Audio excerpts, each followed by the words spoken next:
Hola, soy Rocío. Bienvenidos a un nuevo episodio de Believers Podcast. Hoy os traemos un nuevo capítulo con la última evidencia en el ámbito de la nutrición, entrenamiento y gestión emocional. Antes de empezar con las claves de hoy, recordaos que este podcast está patrocinado y dirigido por Believers, que fabrica en España complementos basados en nutrientes naturales, siendo una alternativa fácil y saludable para cubrir las carencias de la alimentación contemporánea. Damos pie a las pills de hoy. Bienvenida, Sari. Es un gustazo tenerte hoy con nosotros en el podcast de B-Levels Academy. La verdad es que eres todo un referente en salud intestinal, en medicina evolutiva, en microbiota y es verdad que antes de entrar en el fondo, ¿no?, de lo que vamos a hablar hoy, de todos los temas más a nivel de salud, de medicina evolutiva, sí que me gustaría un poquito que nos contaras quién es Sari, para las personas que no te conozcan y a qué dedicas actualmente tu día a día profesional. Bueno, yo soy, bueno, lo primero, muchas gracias por la invitación. Siempre todo lo que sea divulgar, pues me gusta, y hablar de estos temas que son tan interesantes, pues está muy bien, ¿no? Yo soy médico internista y siempre me había dedicado mucho, sobre todo, a las enfermedades infecciosas. Y en realidad fue bastante pronto, bueno, considero relativamente pronto, después de haber acabado la residencia, que la especialidad de medicina interna, que empecé a interesarme por el efecto, sobre todo, de la alimentación en un inicio, de la alimentación en los estados de salud y enfermedad, que es algo de lo que realmente en medicina, pues no sé si ahora se hablará, pero desde luego en mi época no, y hasta donde yo puedo ver, pues tampoco es algo que se aplique demasiado de forma general, ¿no? Y me empecé a interesar por ese tema, bueno, en Finlandia, que es de donde soy yo, por las dietas bajas en hidratos, ¿verdad? Las low carb, que ahí lleva mucho tiempo hablándose, igual que en Suecia. Luego el gluten, la influencia que tiene el gluten más allá de las personas celíacas, hasta que acabé estudiando psiconeuroinmunología clínica y ya centrándome mucho en todo lo que es la microbiota y tener ese concepto de salud evolutiva y de medicina evolutiva y del estilo de vida. Y es verdad que, bueno, yo lo intenté aplicar estos enfoques en la sanidad pública. He estado muchos años en la sanidad pública, pero vaya, es complicado, por no decir prácticamente imposible. Así que acabé por pedir una excedencia para dedicarme, pues, a estos temas, un poco de consulta privada, docencia, divulgación, aunque con el COVID pues me reincorporé durante más de medio año, pero ya lo volví a dejar, vaya. Y ahora me dedico sobre todo a docencia, a nivel tanto universitario como de posgrado, por ejemplo, con Regenera. Sí. Pues hacemos formaciones, bueno, con Nutribiótica, que colaboro, pues también hago docencia, ponencia, formaciones, y luego pues escribí este libro de la microbiota, que ha sido objetivamente un éxito, que no me esperaba, la verdad. Y bueno, en este sentido tengo muchos proyectos. Consulta paso muy poca a día de hoy, hago revisiones de mis pacientes, no estoy actualmente cogiendo pacientes nuevos, y puede ser que tarde. Te lo preguntarán mucho. Sí, me escriben mucha gente y yo, mira, porque en una consulta puedes ayudar a una persona, Claro. pero con la docencia y la divulgación puedes ayudar a mucha más gente. Y luego, pues al final, este tipo de consulta es un tipo de consulta que, bueno, yo al venir de la sanidad pública, pasar a hacer una consulta de este tipo, que son muchas horas de consulta y de estudio y demás, pues al final tienes que cambiar un poco el chip y no he terminado de hacer bien ese cambio a la medicina privada y estoy ahí un poco de parón a ver si le doy una vuelta. Así que a eso me dedico un poco, soy autónoma y bueno, pues a la docencia y la divulgación, sobre todo, por amor al arte muchas veces, porque muchas de las cosas que hago tampoco se pagan, ¿no? Claro, totalmente, no. Pues es verdad que, yo aquí sí que quería hacer un pequeño paréntesis porque ahora que hablabas del tema de la divulgación, ¿no?, y de tu libro, yo doy fe de ello, que, yo soy nutricionista y la verdad es que para mí es un libro que le recomiendo al 60%, 80%, a gente que tiene como esa inquietud de mis pacientes, ¿no? Porque yo he aprendido mogollón y creo que es un libro que realmente va para todo el mundo, ¿no? Que no se queda no es... O sea, a los que nos dedicamos al día a día de esto aprendemos mogollón, y las personas que no tienen ni idea o que lo quieren hacer por un tema de, pues, tomar un poco las riendas de su salud y entender de qué va esto un poco, es súper fácil y súper ameno y muy cercano, ¿no? Entonces, bueno, yo ahí sí que quería decírtelo porque a mí, vamos, yo soy fan absoluta del libro, me parece un básico de tener en casa siempre, o sea que sí, Pues sí, muchas gracias. muy guay. Y bueno, un poquito ya metiéndonos en esta visión, ¿no? Así ya más de medicina evolutiva y de, bueno, y de psiconeuroinmunología, ¿no? Que al final conecta mucho lo que es el sistema nervioso, las emociones con nuestros intestinos, ¿no? Que realmente entiende el cuerpo humano como un todo. No sé si nos podrías comentar un poquito, pues realmente de dónde viene esa conexión del intestino al cerebro, porque yo creo que mucha gente lo ve como algo abstracto, ¿no? Tipo, sí, claro, o sea, me duele la tripa y es verdad que estoy un poco más, pues quizá no tengo tanto foco mental, pero lo siguen viendo como algo abstracto, no como algo puro fisiológico. Y sí que me gustaría si nos puedes acercar un poquito pues este concepto, ¿no? De dónde viene esa conexión y cómo ocurre realmente. Bueno, es realmente curioso que esto, es verdad que en los últimos años parece como que es algo que está de moda, ¿no? Pero vamos, esto ya lo sabían los antiguos griegos, ya lo sabía Hipócrates, lo sabían, muchas veces los digo, lo sabían los médicos, por ejemplo, británicos y europeos del siglo XIX, del siglo XVIII incluso. Y bueno, pues fue luego cuando se convirtió la medicina en algo hiperespecializado con múltiples compartimentos estancos que esto se olvidó un poco, pero vamos, esto no es algo nuevo, ¿no? Entonces, realmente en el intestino, a ver, es verdad que hay gente que lo llama el segundo cerebro al intestino, ¿no? Yo últimamente pienso, mm, me he planteado la cuestión de si realmente es un término del todo correcto, porque quizás da una idea un poco equivocada, porque al final el cerebro pues, que tenemos pues, es un cerebro capaz de hacer muchas cosas. Tenemos, entre otras cosas, ese pensamiento consciente, ¿verdad? Y ese metapensamiento. Podemos pensar sobre lo que pensamos también, ¿no? Y eso pues con el intestino no podemos hacerlo.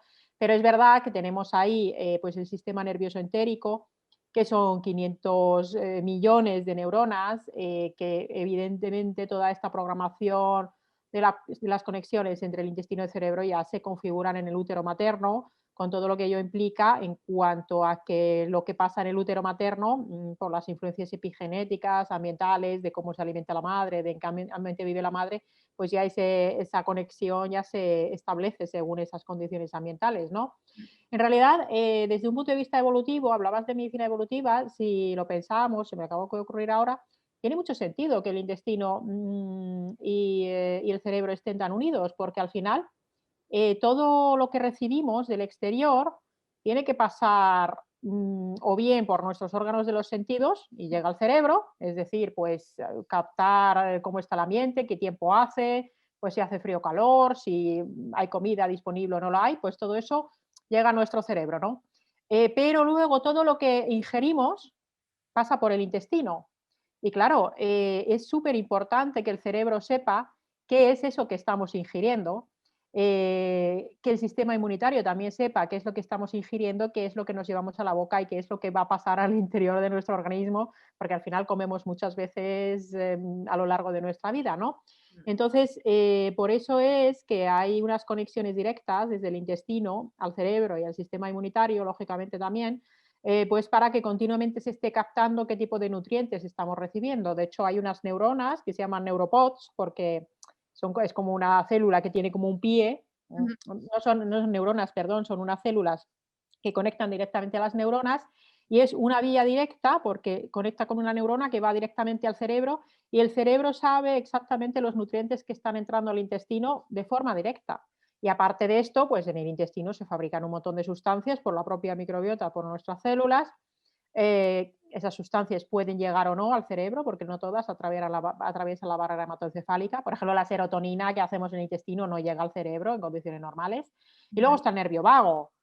Con el nervio vago, que es un nervio del sistema nervioso autonómico vegetativo, pues el cerebro le dice cosas al intestino y el intestino le dice cosas al cerebro. Entonces, ¿es el segundo cerebro el intestino? Bueno, no sé, lo que está claro es que hay unas conexiones súper directas y todo lo que pasa en el intestino afecta al cerebro y todo lo que pasa en el cerebro afecta al intestino. Sí, o sea Bueno, y que cuando digo intestino, incluyo aquí boca, incluyo estómago, incluyo todo, o sea, de forma amplia. no solo intestino grueso, delgado. Está claro que hay una conexión ahí direccional muy fuerte. De hecho, yo justo a veces como que muchas veces los pacientes no como que me transmiten de decir, igual venían con un problema a resolver, pues de un SIBO, una disbiosis, ¿no? O una cándida, un parásito, lo que sea que esté ahí, pues alterando sus digestiones, que poco a poco, conforme van mejorando esto, de repente te dicen, joder, es que tengo más lucidez, me encuentro que tomo decisiones de una forma como más, ¿no? Tengo más foco cognitivo, estoy como más ágil mentalmente, ¿no? Y dices, claro, es que realmente cuando hablamos de que hay una inflamación local, ¿no? O puede ser una inflamación intestinal, se transmite a todo el cuerpo, incluso también nos inflama de alguna forma el cerebro, ¿no? Nos impide tomar decisiones de alguna forma, o sea, con lo cual es que a mí me parece brutal, o sea, súper potente esto, ¿no? Y conocerlo, o sea, que yo creo que muchas veces la gente se piensa que no es que, joder, estoy cansado, y no sabe relacionarlo, ¿no? Y entender esa conexión que hay, escuchar los síntomas de nuestra tripa, es brutal. Sí, sí, así es. Si hay inflamación, a ver, hay que pensar, cuando hablamos de inflamación, al final la respuesta inflamatoria es algo que hace el sistema inmunitario para defendernos, no para fastidiarnos, ¿no? Entonces, como decíamos, pues el ambiente en el que evolucionamos, pues cuando comíamos, la comida no estaba ultra higienizada, podía tener bichos, podía tener tóxicos, pues cada vez que comemos llega el sistema inmunitario y, bueno, sabemos que una gran parte del tejido linfoide, de los linfocitos, está en el intestino, el 80% aproximadamente, 70-90%. Vaya, tampoco es que se haya medido con exactitud, pero el sistema inmunitario está ahí vigilando todo lo que entra por esa vía, ¿no? Y cada vez que comemos, por eso se genera una pequeña respuesta inflamatoria, esa inflamación postprandial. ¿Qué pasa? Que según lo que comamos, pues puede haber más o menos inflamación, y según los xenobióticos, los tóxicos que no deberían estar en la comida, pues puede ser que esa inflamación sea mayor. Y si comemos 5 veces al día, pues más veces nos inflamaremos, ¿no? Entonces, lo que es cierto es que en nuestro estilo de vida actual hay muchas cosas que nos inflaman, muchas cosas de la alimentación que generan esa inflamación a nivel intestinal, generan esa famosa permeabilidad intestinal excesiva, esa separación de las células del intestino que hace que todo eso que está en la luz del intestino pase al interior. Y lo cierto es que la neuroinflamación, que es esa inflamación cerebral, no a nivel de las neuronas en sí, sino del tejido de sostén, de las células de la glía, que no son las neuronas, son las que le dan la vigilancia inmunológica, las que le dan la energía, las que nutren a las neuronas, las que cuidan de las neuronas, pues esas células de la glía se inflaman. Y si hay inflamación a nivel intestinal, pues es muy fácil que pueda haber neuroinflamación, y esa neuroinflamación es la que uno pues esté cansado, que efectivamente no tome esas buenas decisiones, que pueda tener cosas de dolor crónico, en fin, es una situación que le pasa a mucha gente y, como bien dices, uno no se da cuenta de que está viviendo en un estado de niebla mental o de neuroinflamación hasta que no se le acaba por quitar. Y luego ya cuando se le quita y alguna vez recae, pues yo qué sé, lo típico, te vas a una comilona familiar y comes cosas que normalmente no sueles y te tomas un par de cervezas, eh, y vuelves a tener esa neuroinflamación y entonces dices, ostras, pues si yo antes estaba siempre así, ¿no? Hasta que no te lo quitas no te das cuenta, ¿no? Sí, yo creo que al final aprendes a vivir en una normalidad de síntomas que hasta que no te quitas de esos síntomas, no te das cuenta de que lo que igual has estado viviendo todo este tiempo no era aceptable o no debíamos acostumbrarlo, ¿no? O resignarnos a tenerlo, a convivir con ello a diario, está claro, está claro. Y Sarina, ahora que has comentado así, pues eso, alguna comilona y tal, yo creo que más que decir o preguntarte por tus herramientas favoritas, yo creo que es más fácil que pues si nos pudieras dar alguna recomendación de, bueno, qué cosas evitarías, ¿no? A toda costa para mejorar realmente esos niveles de inflamación o ese tubo digestivo inflamado. Pues bueno, hay varias cosas, ¿no? Desde luego, lo que sí le diría a todo el mundo que tenga cualquier tipo de síntoma de estos tipos crónicos, ya sean migraña, ya sean síntomas digestivos, pues esos dolores de cabeza, esa neuroinflamación, esa niebla mental, dolores articulares, cualquier tipo de síntoma crónico o una enfermedad autoinmune, por ejemplo, que se descarte la enfermedad celíaca para empezar. Y una vez descartada, sea celíaco o no, yo los cereales a la mayoría de la gente, salvo que no tenga ningún problema de salud en absoluto, pues no aportan demasiado, tienen un índice glucémico, una carga glucémica excesivos. La mayoría de la gente no se mueve tanto como para gastar la energía vacía que tienen la mayoría de los cereales. Entonces, bueno, pues ahí habría un ajuste importante. Por supuesto, el azúcar en sus múltiples formas, ya sea azúcar blanco, moreno, panela, sirope de agave, me da igual, es todo azúcar fuera. Y todo lo que son los ultraprocesados, pues fuera también. Quitando eso, pues ya que la alimentación sea más o menos cetogénica, que sea más o menos vegetariana, que tenga más carne, más pescado, bueno, al final eso entra mucho dentro de las preferencias individuales de la persona, ¿no? Entonces, ahí habría que individualizar bastante, ¿no? Es verdad que la mayoría de la gente el exceso de hidratos no le viene bien, pero es algo que deriva más del hecho de que la gente no se mueve lo suficiente. Entonces, desde el punto de vista de la alimentación, la mayoría de la gente, desde luego, le vendría bien revisar la calidad y luego también revisar la cantidad, sobre todo en cuanto a número de ingestas. La mayoría de la gente come demasiadas veces al día, hablo de adultos, obviamente, y comer 2 veces, 1, 2, 3 veces al día, pues suele ser suficiente y desde luego con un ayuno nocturno suficiente. Entonces, la alimentación, desde luego, es súper importante, pero es verdad que cada vez hay más gente que yo veo que está como muy obsesionada con la alimentación y se olvidan del movimiento. Entonces, somos una sociedad muy sedentaria, nos movemos poco y el ejercicio físico, la actividad física, el deporte es bastante protector, incluso a hacer pequeñas transgresiones en la alimentación, que la alimentación quizá no sea óptima del todo, ¿no? Y aquí diré que el ejercicio de fuerza, además de, por supuesto, moverse suficiente, caminar, correr, etcétera, el ejercicio de fuerza es algo que sobre todo las mujeres pues muchas veces no incorporan Hay y el mucho músculo es miedo. salud. Hay mucho miedo porque yo que además me dedico también un poco al deporte, ¿no? Y tengo un centro, es brutal, ¿no? Cuando de repente viene una mujer y le metes peso, el miedo a todo, ¿no? Que me va a poner como Hulk. Y digo, ya quisieras, o sea, tienes que comer tela, tienes que entrenar tela, o sea, tu cuerpo no te pones como Hulk por hacer así con una barra de bíceps, ¿no? Hay un miedo atroz. Y hay mucho, yo creo que sigue calando mucho el tema de que hay que hacer mucho cardio o muchas repeticiones con muy poco peso, que hay que comer muchas veces al día para tener ese metabolismo activo, que es al final lo que nos llevan diciendo años y años, ¿no? Entonces, ir quitando esos clichés cuesta, pero yo creo que poco a poco, gracias a, pues eso, a personas como tú que divulgan que sobre esto, ¿no? Hace mucho bien para ir sacando a la mente, ¿no? de esos clichés de toda la vida. Sí, sí, es que, a ver, ¿y sabes qué pasa? A mí me pasa un poco que yo estas cosas ya las veo tan obvias, o sea, lo de no tener que comer tantas veces al día, la importancia de la actividad física, Sí. la importancia incluso también del descanso, la importancia de cuando estás, bueno, yo por ejemplo trabajo mucho sentada, pero procuro levantarme cada X tiempo para moverme un poco, ¿no? Yo lo veo como tan obvio y lo tengo tan integrado que muchas veces, y me rodeo de mucha gente, conozco mucha gente que lo tiene muy integrado, entonces se me olvida un poco que la mayoría de la gente en realidad estas cosas no las sabe, ¿no? Sí. Y claro, es una pena porque realmente con o sea, la alimentación, nutrición y la actividad física, el ejercicio físico, son piezas fundamentales del tratamiento de cualquier patología.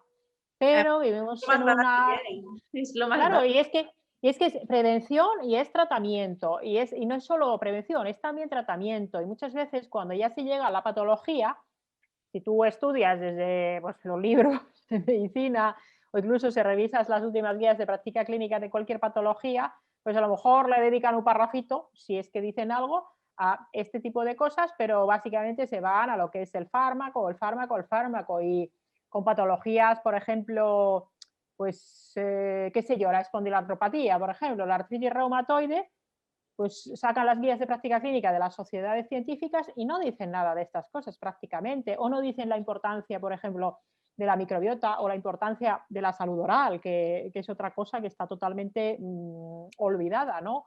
Entonces,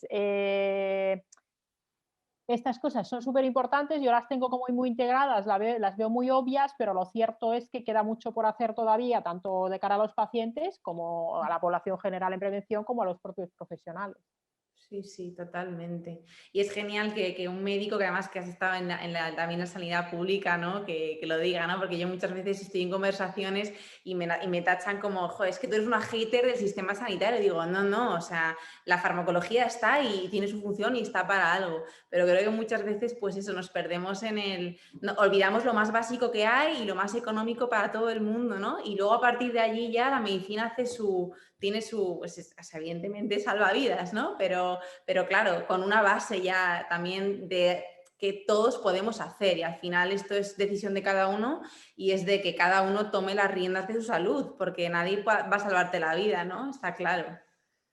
Sí, lo que pasa es que vivimos en una época, es la época supuestamente de la información, supuestamente hay mucha información, pero hay mucha infoxicación también, ¿no? Hay muchas informaciones a veces contradictorias y no siempre para las personas sin formación en el área de la salud, pues sabe muy bien a qué atenerse, porque claro, si luego salen los grandes medios de comunicación, que salió hace varios meses, yo me indigné, muchos estamos indignados porque sacaron varios documentos, bueno, reportajes de estos de investigación diciendo que es que el ayuno intermitente era peligroso.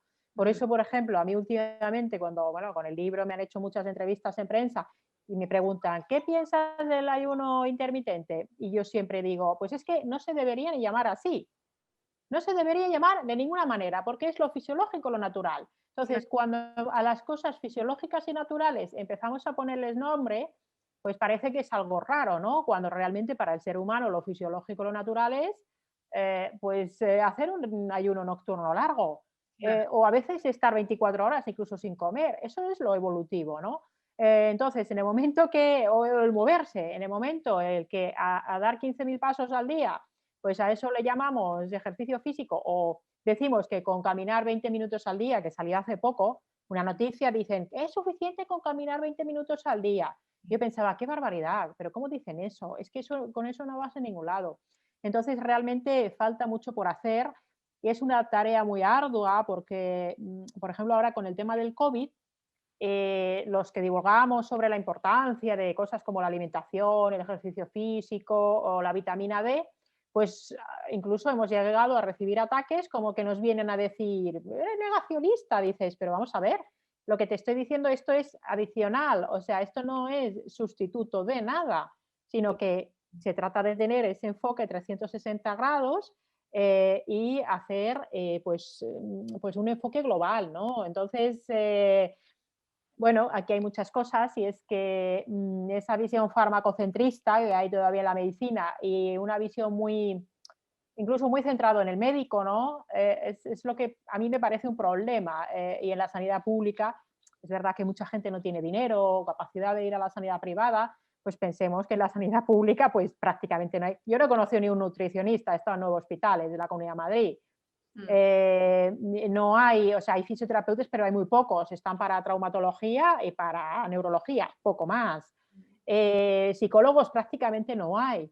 Y realmente para muchos de los problemas de salud que tiene la gente en nuestra sociedad, los problemas metabólicos, los problemas de autoinmunidad, problemas del aparato locomotor, problemas digestivos, pues hace falta estos otros profesionales. Y claro, si nos vamos al fármaco y nos vamos al médico y nos olvidamos de todos estos enfoques, pues es difícil que la gente consiga mejorar, ¿no? Entonces, yo no sé cuál sería la solución para conseguir ese cambio. Pienso que el cambio, por un lado, debemos ser los profesionales, los que lo consigamos, pero tiene que ser también la gente la que lo demande.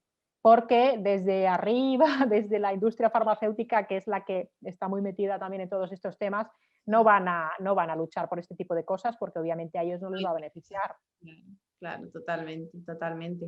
Y Sari, bueno, ahora que hemos hablado un poco de todas esas herramientas así como más no antiinflamatorias o más bien qué es lo que deberíamos evitar, yo quería aprovechar también que últimamente has hablado bastante del estrés, ¿no? En tus redes y y creo que es un factor que, bueno, creo que afecta, para mí es un poco enfermedad del siglo XXI, ¿no? O un poco origen de la que desencadenan un montón de síntomas que es tan bestia. Y yo creo que una vez más, realmente estamos un poco acostumbrados, o yo así es como lo percibo en la gente, ¿no? A la que pude a consulta de que se sigue achacando algo como muy abstracto, ¿no? Como que no se ve realmente el impacto fisiológico que tiene en nuestro organismo a nivel, pues qué repercusión tienen nuestras hormonas, en nuestros biorritmos, en todo, cómo te puede llegar a enfermar. O sea, es como que creo que hemos aprendido a convivir con un estrés que no toca y que no sabe, y te preguntan, ¿estás estresado? Y dices, no. Y al igual estás taquicárdico y crees que no lo estás, ¿no? Entonces, ¿cómo hace, o sea, qué respuestas o qué es el estrés y qué respuestas fisiológicas produce en el organismo materiales que digas, esto es palpable, ¿no? Esto está ocurriendo. Claro, quizás se habla tanto del estrés y es un concepto que abarca en el imaginario colectivo tantos matices que a veces ya no sabemos ni de lo que hablamos, ¿no? Bueno, realmente el estrés, la respuesta de estrés es una respuesta de nuestro organismo que tiene todo el sentido para asegurar nuestra supervivencia, ¿no? Entonces, no somos reptiles, que estamos ahí quietos, así, ¿no?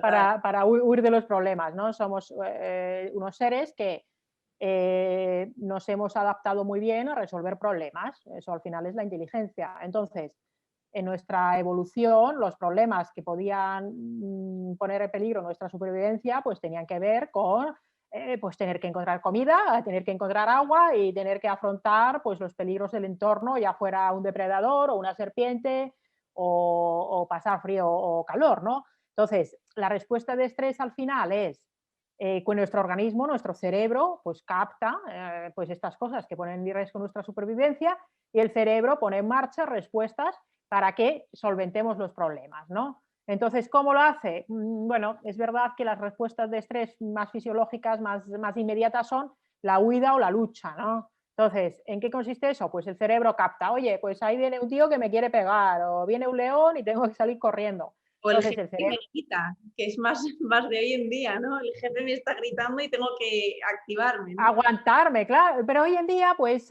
bueno, antiguamente nuestro cerebro decía, bueno, a través de vías de comunicación neuroendocrinológicas y también neuroinmunológicas, pues ponía en marcha la respuesta del estrés, que sobre todo es adrenalina y noradrenalina, que son Sí. las que hacen que el corazón se te ponga rápido, que te pongas con tensión muscular, se te seca la boca, bueno, te pones en estado de alerta. ¿Y qué haces cuando estás en alerta? Pues según te dicte el cerebro, que esto son respuestas inconscientes, digamos, no involuntarias, pero sí conscientes, pues decides luchar o decides huir.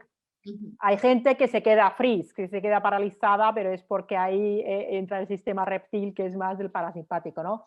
También se pone en marcha el sistema inmunológico, porque otras veces, pues a lo mejor hay que montar una respuesta también inflamatoria que acompañe esto, ¿no? Y luego entra el cortisol, que entra un poquito más tarde, tarda un poquito más en entrar, que es también una hormona del estrés y es la que también ayuda a la vuelta a la calma. Entonces, lo normal es que venga un estresor, una cosa que nos estresa, nos saca de nuestro estado de equilibrio, le damos respuesta, lo solucionamos y volvemos a la calma. ¿Qué pasa? Pues que hoy en día tenemos un montón de cosas que son problemas que capta nuestro cerebro y que además no los solucionamos. Porque, por ejemplo, pues este último año con el tema de la pandemia y los medios de comunicación hablando de la pandemia y la gente que te rodea hablando de la pandemia todo el rato, más el miedo que se le ha inoculado a todo el mundo, que podemos entrar ahí si está más o menos justificado o no, pero en fin, al final se ha generado el vivir continuamente en una situación de peligro y eso sumado a todo lo que de todas formas ya tenemos en nuestra sociedad, que fundamentalmente el estar conectado, bueno, no voy a decir las 24 horas porque la gente duerme, pero quitando las horas de sueño, la gente está conectada continuamente y su cerebro está recibiendo estímulos continuamente.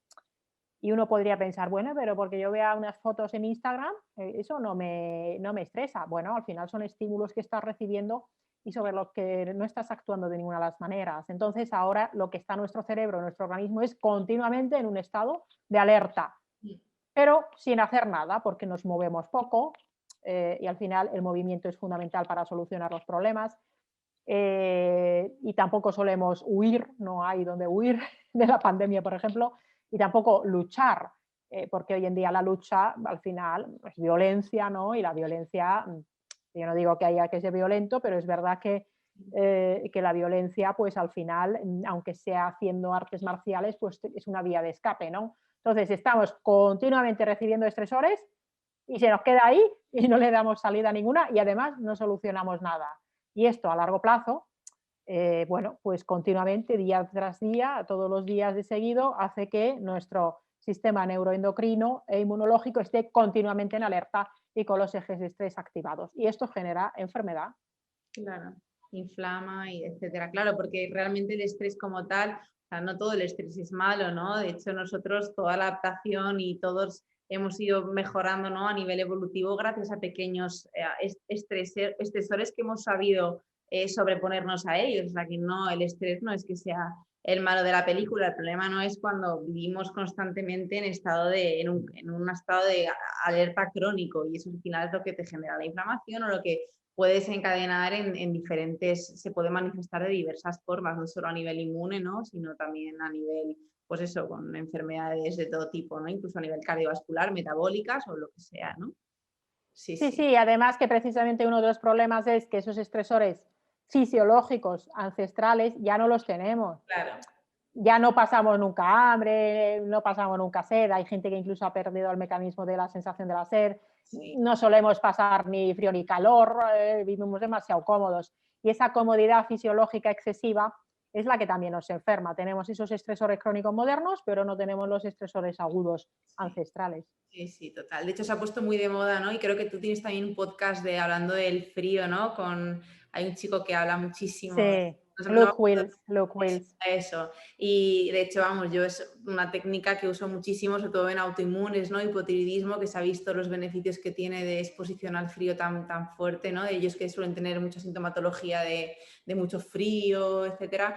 Y a veces como una ligera incomodidad, bueno, tiene unos beneficios brutales, ¿no? En una sociedad de que vas al gimnasio y estás sentado en una máquina haciendo una extensión de cuádriceps. O sea, es que es como el mundo del revés, ¿no? Sí, sí, sí, sí. Sí, sí. Pues bueno, Sari, hemos hablado de muchas cosas, ¿no? Pero sí es verdad que para finalizar me gustaría muchísimo traer a colación bueno, tu proyecto Slow Medicine o medicina lenta, que bueno, yo te conocí por esto, a mí realmente cuando lo vi me encantó y bueno, sí que me gustaría un poquito bueno, además creo que sois tres, ¿no? Tres doctoras que también además venís de la sanidad pública, que bueno, que nos cuentes un poquito más qué es esto de la medicina lenta. Cómo habláis del estilo de vida y bueno, a raíz de qué nace este proyecto. Bien, efectivamente somos tres. La doctora África Villarroel, que es endocrina, que ya pues en su web de cómo entender a tu endocrino, pues ya habla muchas cosas, sobre todo de tiroides, de muchos mitos que hay con la tiroides, con la función tiroidea.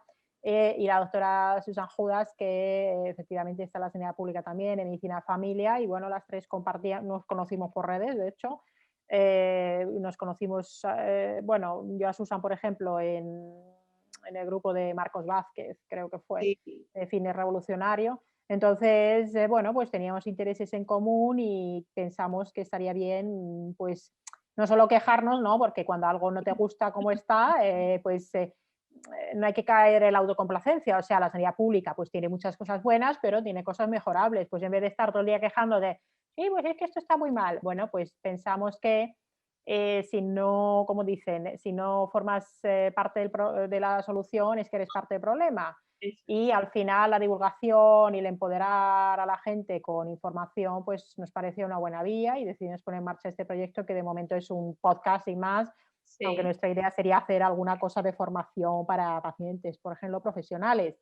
sí, Y bueno, la medicina lenta realmente es un movimiento, la slow medicine, que empezó en Italia hace casi 20 años ya, y se trata de realmente, pues no es solo cosa de tiempo, porque es verdad que en la medicina, en la sanidad pública sobre todo, los tiempos son muy reducidos y así es difícil hacer una medicina con la calidad más óptima, no porque los profesionales no quieran, sino porque muchas veces pues, no tienen el tiempo. Sino sí, se trata también pues, de poner al paciente en el centro, de la atención, en hacer unos abordajes individualizados y sobre todo muy respetuosos con la autonomía del paciente. Y sobre todo, pues también tomarse el tiempo, no solo de atender al paciente, sino también muchas veces tiempo a pensar, tiempo a reflexionar y también tiempo para sanar, porque vivimos en una sociedad de la inmediatez, ¿no? Y muchas veces a la gente se nos olvida, incluso a los profesionales sanitarios, pero también a los pacientes, que cuando uno enferma, cuando uno pierde la salud, eso no pasa, a ver, salvo por ejemplo por un accidente o por un evento sobrevenido, una infección. Que bueno, la infección podríamos ver porque a lo mejor hay un problema ya de fondo del sistema inmunitario si no se solventa bien, ¿no? Entonces, normalmente la salud cuando empieza a dar problemas ha sido un proceso a muy largo, ¿no? Que puede hundir sus raíces incluso en la infancia o en ese ambiente uterino materno, ¿no?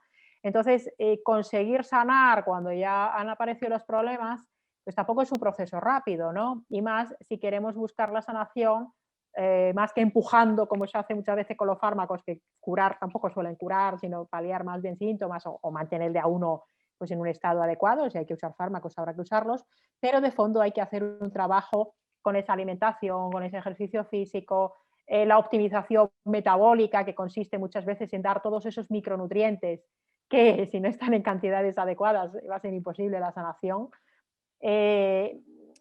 En fin, el control de los estresores crónicos, los descansos y sobre todo también los problemas psicoemocionales que también pueden estar participando en los problemas de la gente, ¿no?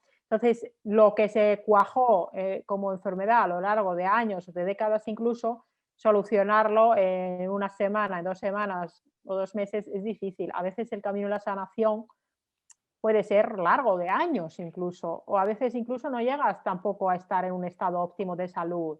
Entonces, bueno, pues hay que darse tiempos y también a veces hay que trabajar la aceptación, porque hay cosas que podemos mejorarlas, pero sanarlas o curarlas, bueno, este es un debate también a veces que he tenido con personas, que cómo se definiría una curación. Por ejemplo, si alguien tiene una enfermedad inflamatoria intestinal y cambia la alimentación, toma suplementos, hace ejercicio físico y consigue estar perfecto de su enfermedad inflamatoria sin necesidad de medicación, pero en el momento en el que vuelve a comer y a vivir como vive toda la gente en nuestra sociedad, vuelve a tener síntomas, ¿está curado o no lo está?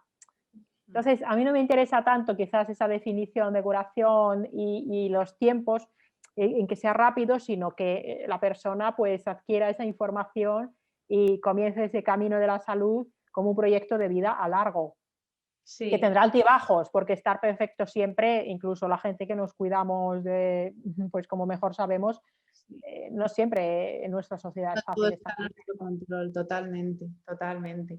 No, y es verdad que muchas veces se ve la enfermedad, ¿no? Como algo de, joder, qué faena, ¿no? Lo que ha ocurrido, y es verdad que no es fácil, ¿no? Pero todo síntoma, toda patología te enseña cosas, ¿no? Y lo que tú dices, ese camino de llevarte la salud, que no puede, lo que nos ha hecho enfermar durante muchos años, no existe quien te venda una varita mágica de que mañana vas a estar curado, es que no, ¿no? Es imposible.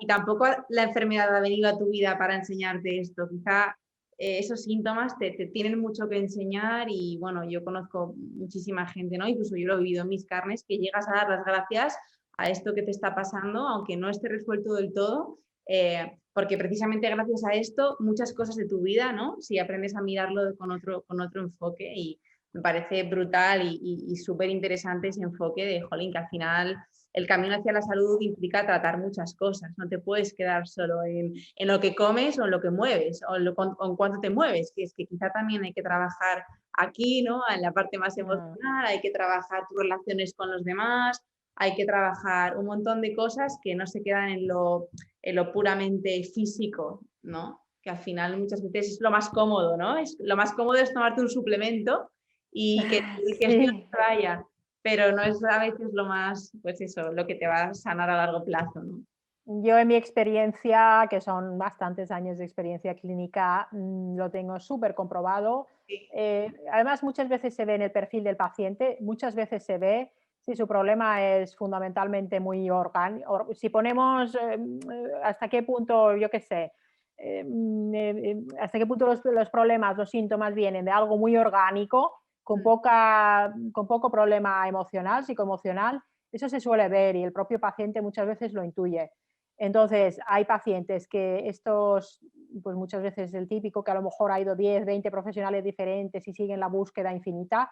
Son Sí, pacientes que yo, por ejemplo, soy incapaz de ayudar porque necesitan otra cosa que yo no les puedo dar, porque ya no es una cosa de comer esto, no comer lo otro, de un suplemento mágico o de hacerse una prueba que les va a decir al 100% lo que les pasa. Bueno, hay ese componente que tenemos, que el cerebro al final es un órgano muy poderoso. Hay muchos procesos inconscientes que, bueno, pues tienen un efecto real en nuestro organismo.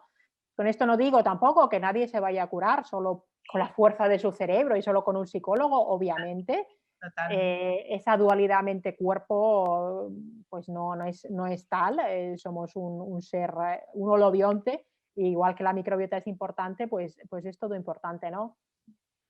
Bueno, y también que a veces hay que convivir con la incertidumbre y con la ignorancia de, oye, pues hay pacientes que es imposible llegar a saber qué les pasa y es muy difícil llegar a ayudarles y a veces esa parte es la que más difícil se nos hace a los sanitarios, a los profesionales sanitarios, aceptar Sí. pues esa impotencia a veces ante ciertos procesos de enfermar que no siempre podemos solucionar. Pero bueno, por lo menos que siempre esté esa empatía de ver al otro que sufre y acompañarle en ese proceso y si uno no puede más, decirle, mira, yo no sé qué te pasa, no te puedo ayudar más y ya está. Y es lo que hay, no siempre podemos hacer todo lo que quisiéramos. Totalmente, Sari. Bueno, pues nada, muchísimas gracias, Sari, por todo, porque ha sido un placer la entrevista, por tu tiempo, que sé que vas hasta arriba, a ver si te puedes coger unas vacaciones y bueno, y por todo lo que haces en general, por tu proyecto Slow Medicine, a las tres daros la enhorabuena porque, vamos, yo estoy súper agradecida personalmente porque profesionales del ámbito sanitario decidáis poner en marcha estas acciones. O sea que, bueno, que muchísimas gracias por todo, Sari. Pues muy bien, muchas gracias a ti y a vosotros y muchos éxitos también con vuestro proyecto. Gracias, Sari.